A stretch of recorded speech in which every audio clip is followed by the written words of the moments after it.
It's Wednesday, December 10th. I'm meteorologist Kalin Mitchell in the CTV News Atlantic Weather Center with an update for the region, including the impacts of this second Alberta clipper that's going to be arriving into the Maritimes as we move through this evening and tonight. Now, ahead of that today, we already had a band of some flurries and some snow move through. It was enough to create some slick road conditions for parts of the region. What's left of that snow and flurries is going to continue to clear off towards the east as we make our way through Wednesday afternoon. And that's followed up by our clipper system, which is currently coming in through southern Ontario, bringing a bit of a wintry mix there, and it is a wintry mix of weather once again that we're expecting to develop in the Maritimes as we move through Wednesday evening and Wednesday night. So let's take a look at that on our timeline. Let's jump forward to around 5 p.m.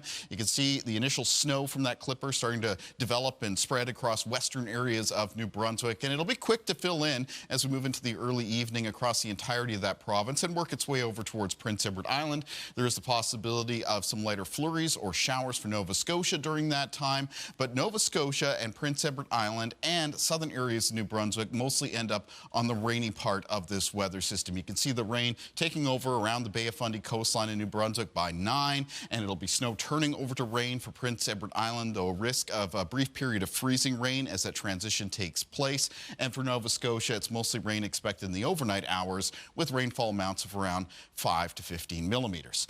Now, for central northern areas of New Brunswick, though, this does start as accumulating snow.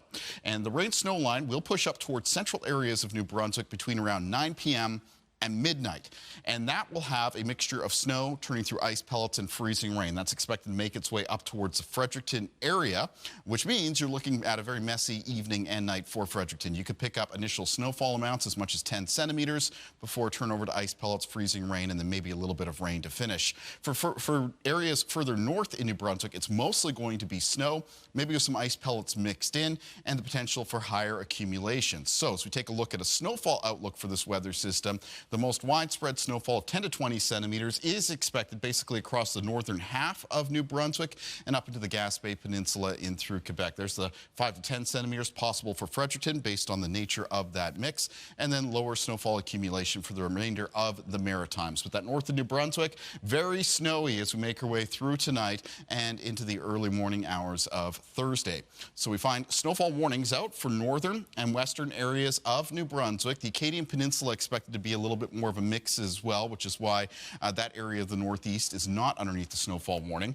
And we have some special weather statements that carry down to Charlotte County, Sunbury County, and Queens County, because there it can be very slick as well, maybe 5 to 10 centimeters of snow before the ice pellets, freezing rain, and rain. Taking a look at the forecast for Thursday, then, the remainder of the snow-rain mix is clearing through in the morning. It is followed by a chance of flurries or showers through the afternoon. High temperatures on Thursday will be on the plus side of the scale for Nova Scotia, Prince Edward Island, southern areas of New Brunswick, but mostly remain around or a few degrees below zero for northern areas of New Brunswick. You can get news and weather updates anytime at ctvnewsatlantic.ca.